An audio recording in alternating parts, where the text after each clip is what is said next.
Good evening doctor Zakir Naik. আমার নাম গোলাপচাঁদ বিশ্বকর্মা। আমার প্রশ্নটা হলো, বকরি ঈদ এটা কিছুদিন পরেই হবে এই বছরে। আর মুসলিমরা তারা বিশ্বাস করে যে এই বকরি ঈদে তারা কোরবানি দেয় ছাগল, মহিষ, গরু, বিভিন্ন পশু। আর ইসলাম ধর্ম অনুযায়ী আহ, ইনসানিয়াত আর মানবতা খুব গুরুত্বপূর্ণ। প্রত্যেক মানুষ দয়া দেখাবে বিভিন্ন পশু পাখির প্রতি আর মানুষের প্রতি, সবার প্রতি তারা দয়া দেখাবে। মুসলিমরা যদি এটা বিশ্বাস করে তাহলে কেন তারা কোরবানি দেয় এই ছাগল, গরু বা মহিষ? বকরি ঈদে কেন এগুলো জবাই করে? মুসলিমরা যে কাজটা করে সেটা কি মানবতার পক্ষে আছে, মানে মানবতা বা ইনসানিয়াত? ভাই খুব সুন্দর প্রশ্ন করলেন যে আমরা বকরি ঈদে কেন গরু ছাগল কোরবানি দেই। বকরি ঈদ না হলে কি কোরবানি দিতে না, পারবো? যে কোনো পশুর কথা বলতে পারো। প্রশ্নটা হচ্ছে ঈদ না হলে কি কোরবানি দিতে পারবো? তারা কোরবানি দেয়, পশু হত্যা করে। আপনাকে আমি প্রশ্ন করছি বকরি ঈদ বাদে অন্য সময় কোরবানি দিলাম, এটার কি অনুমতি আছে? না না, এরকম তাহলে প্রশ্নটা এরকম কেন? তার এরকমও বদলে করা যাবে ডাইরেক্ট না। প্রশ্ন করেন আমরা নন ভেজ খাই কেন? ঠিক? আপনার প্রশ্নটা বুঝতে পারছি আপনি না। তো জানতে চাচ্ছেন আমরা নন ভেজ খাবার খাই কেন, মাংস খাই কেন? আমার প্রশ্নটা হলো বকরি ঈদের সময় নিয়ে আর অন্যান্য সময়গুলো। আচ্ছা ঠিক আছে, দুটোর উত্তর দিচ্ছি।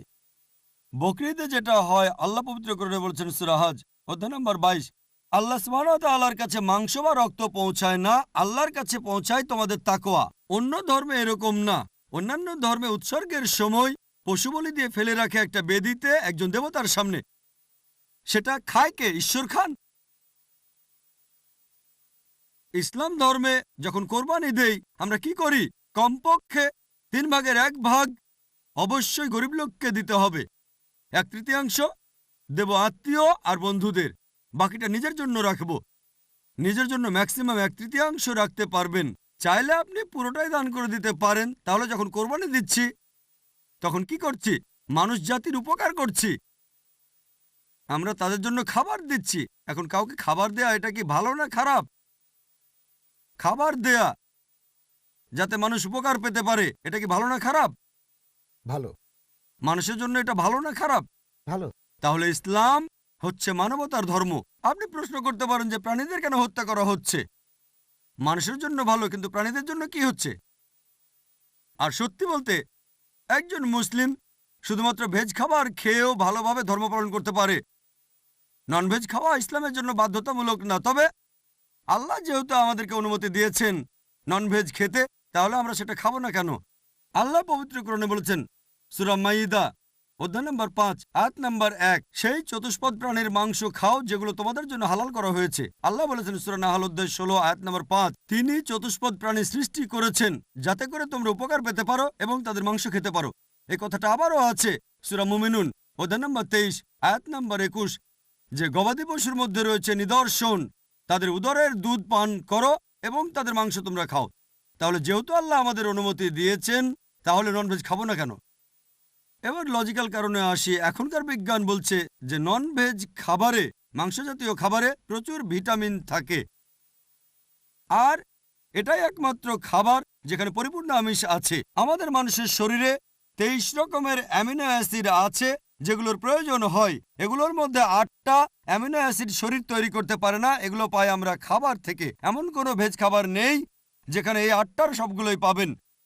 শুধুমাত্র মাংস জাতীয় বা ননভেজ খাবারেই এই 8টা অ্যামিনো অ্যাসিডই পাবেন। এছাড়াও যদি আপনারা দাঁত পরীক্ষা করেন তৃণভোজী প্রাণীদের, গরু, ছাগল, ভেড়া, তাদের দাঁতগুলো সমান। তারা শুধু ভেজ খাবার খায়, মাংস খেতে পারে না। এরপর যদি দাঁত পরীক্ষা করে দেখেন মাংসাশী প্রাণীদের, বাঘ, সিংহ, চিতাবাঘ, তাদের মুখের দাঁতগুলো সূচালো যাতে মাংস খেতে পারে, এজন্য তাদের দাঁতগুলো থাকে সূচালো। তারা শুধু মাংসই খায়, ভেজ খাবার তারা খেতে পারে না। যদি আয়নার সামনে দাঁড়িয়ে আপনার দাঁতগুলো দেখেন, আমাদের সূচালো দাঁত আছে, আবার সমান দাঁতও আছে। আমরা সব ধরনের খাবারই খেতে পারি। যদি আল্লাহ চাইতেন শুধু ভেজ খাবারই খাবো, তাহলে আমাদেরকে সূচালো দাঁত দিলেন কেন? ননভেজ খাওয়ার জন্য।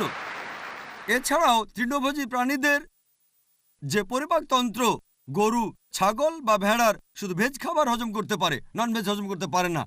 আর মাংসাশী প্রাণীদের পরিপাকতন্ত্র, বাঘ, চিতাবাঘ, সিংহ শুধু মাংস হজম করতে পারে, ভেজ হজম করতে পারে না। আবার মানুষের যে পরিপাকতন্ত্র, সেখানে আছে ক্ষুদ্রান্ত এবং বৃহদান্ত্র। ভেজ খাবার হজম করতে পারে, নন ভেজ হজম করতে পারে। যদি আল্লাহ চাইতেন যে আমরা শুধু ভেজ খাবারই খাবো, তাহলে দুটোই হজমের পরিপাকতন্ত্র দিলেন কেন? এছাড়াও অনেক ভুল ধারণা আছে যে হিন্দুদের নন ভেজ খাবার খাওয়া উচিত না। এটা ভুল ধারণা। যদি হিন্দু ধর্মগ্রন্থ পড়েন, এটা আছে মনুস্মৃতিতে অধ্যায় নম্বর 5 অনুচ্ছেদ 30। ঈশ্বর প্রাণী বানিয়েছেন, তাদেরকে কেউ খাবে আর কাউকে খাবে অন্যরা। যদি তুমি খাওয়ার জন্য সৃষ্টি করা প্রাণী খাও তাহলে কোনো পাপ হবে না। মনুস্মৃতিতে আছে অধ্যায় 5 অনুচ্ছেদ 31 যে ঈশ্বর কিছু প্রাণীকে সৃষ্টি করেছেন উৎসর্গের জন্য। সেই ধরনের প্রাণীকে হত্যা করো, কোনো পাপ হবে না। মনুস্মৃতিতে আছে অধ্যায় নম্বর 5 অনুচ্ছেদ 40 যে উৎসর্গের জন্য প্রাণী হত্যা কোনো পাপ নয়। হিন্দু ধর্মগ্রন্থে এরকম আরও অনুচ্ছেদ আছে, বেদেও আছে যে মুনি আর ঋষিগণ ননভেজ খাবার খেত, তারা গরুর মাংস খেত। মহাভারত পড়লে দেখবেন অনুশাসন পর্ব অধ্যায় নম্বর 88। পাণ্ডবদের গল্পটা তো জানেন। পঞ্চপাণ্ডব 5 ভাই, সবচেয়ে বড় ভাই যুধিষ্ঠির, তিনি ভীষ্মকে জিজ্ঞেস করলেন যজ্ঞের সময় কি উৎসর্গ করব, পূজার সময়, যাতে আমাদের পূর্বপুরুষের সন্তুষ্ট হবেন। ভীষ্ম উত্তরে বললেন, যদি তুমি লতাপাতা আর শাকসবজি উৎসর্গ করো তাহলে আমাদের পূর্বপুরুষেরা সন্তুষ্ট থাকবেন 1 মাস। মাছ উৎসর্গ করলে 2 মাস। যদি তুমি মাংস দাও তাহলে 3 মাস। যদি খরগোশ উৎসর্গ করো তাহলে 4 মাস। যদি ছাগল দাও তাহলে 5 মাস। শূকরের মাংস দিলে তখন 6 মাস। যদি পাখির মাংস দাও তাহলে 7 মাস। হরিণের মাংস দিলে 8 মাস। এভাবে তিনি বলে গেলেন। মহিষের মাংস দিলে 11 মাস। যদি গরুর মাংস দাও তাহলে পূর্বপুরুষেরা সন্তুষ্ট থাকবেন পুরো 1 বছর। আর যদি চাও যে পূর্বপুরুষেরা সন্তুষ্ট থাকবেন একেবারে সারা জীবন, তাহলে ছাগলের লালচে মাংস দাও বা গন্ডারের মাংস দাও। এ কথা কে বলেছেন? ভীষ্ম যুধিষ্ঠিরকে। পুরো তালিকা দেওয়া আছে, শাকসবজি, মাছ, খরগোশ, ছাগল, সবকিছু আছে, মহিষ, গরু। তাহলে হিন্দু ধর্মগ্রন্থ বলছে ননভেজ খাওয়ার অনুমতি আছে। হিন্দুরা এখন এগুলো মানে কারণ তাদেরকে প্রভাবিত করছে অন্যান্য ফিলোসফি, যেমন অহিংসা। এখন হিন্দুরাও এটা পালন করে। আর যারা এই অহিংসা নীতি মেনে চলে যে নন ভায়োলেন্স, জীবিত প্রাণীকে হত্যা করা যাবে না, যদি একজন মানুষ কোন রকম প্রাণী হত্যা না করে টিকে থাকতে পারে, আমি সেটার পক্ষে আছি। এখন তারা বলে প্রাণী হত্যা করা এটা খুব বড় পাপ, কারণ এটা হচ্ছে জীবন, জীব হত্যা করা নিষিদ্ধ।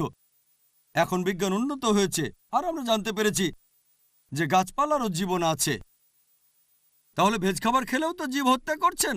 তখন যুক্তি বদলায়, ঠিক আছে আমরা মানছি যে গাছপালারও জীবন আছে, তবে ব্যথা অনুভব করতে পারে না। তাহলে একটা গাছকে হত্যা করা প্রাণী হত্যার চেয়ে কম গুরুতর পাপ। আচ্ছা, তর্কের খাতিরে মানলাম, কিন্তু এখন বিজ্ঞান বলছে আমরা মানুষরা যে শব্দ শুনতে পাই তার কম্পনাঙ্ক 20 সাইকেল পার সেকেন্ড থেকে 20,000 সাইকেল পার সেকেন্ড। এর নিচে বা উপরে হলে আমরা শুনতে পাই না।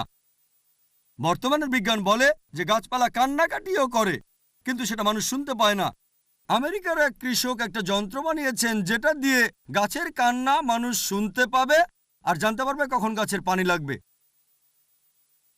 তখন হয়তো বলবেন, আচ্ছা ঠিক আছে, মানলাম যে গাছপালা যন্ত্রণা অনুভব করতে পারে, তবে এদের 2 বা 3টা ইন্দ্রিয় কম আছে, তাই গাছপালা হত্যা করা কম গুরুতর পাপ পশু পাখি হত্যার চেয়ে তাদের ইন্দ্রিয় 5টা। আচ্ছা, তর্কের খাতিরে এটাও মানলাম যে গাছপালা 2টো ইন্দ্রিয় কম থাকে পশু পাখির চেয়ে।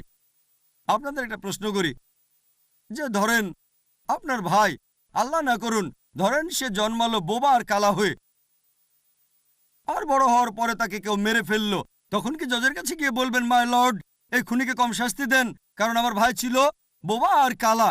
এভাবে বলবেন? আপনি জজকে বলবেন তাকে বড় শাস্তি দেন, আমার ভাই ছিল মাসুম, সে শুনতো না, বলতে পারতো না। তাই ইসলাম ধর্মে এমন না যে 2টো ইন্দ্রিয় কম বা 2টো বেশি। আল্লাহ পবিত্র কোরআনে বলেছেন সূরা বাকারা অধ্যায় 2 আয়াত 168, তোমরা বৈধ আর পবিত্র খাদ্যবস্তু থেকে আহার করো, যেটা ভালো পবিত্র সেটা খেতে পারেন। আর এছাড়াও যদি অমুসলিমরা তারা ননভেজ খাবার খেতে না চায়, আমার কোনো সমস্যা নেই, আপত্তিও নেই। শুধুমাত্র যখন বলছেন এটা পাপ, মানবতার বিরুদ্ধে, তখন আমি উত্তর দিচ্ছি। এমনিতে অমুসলিমরা ভেজ খাবার খেলে সেটা আমার জন্য ভালো। যদি সব অমুসলিম নন ভেজ খাওয়া শুরু করে দেয় তাহলে গরু ছাগলের মাংসের দাম বেড়ে যাবে। তাই ব্যক্তিগতভাবে আমার আপত্তি নেই।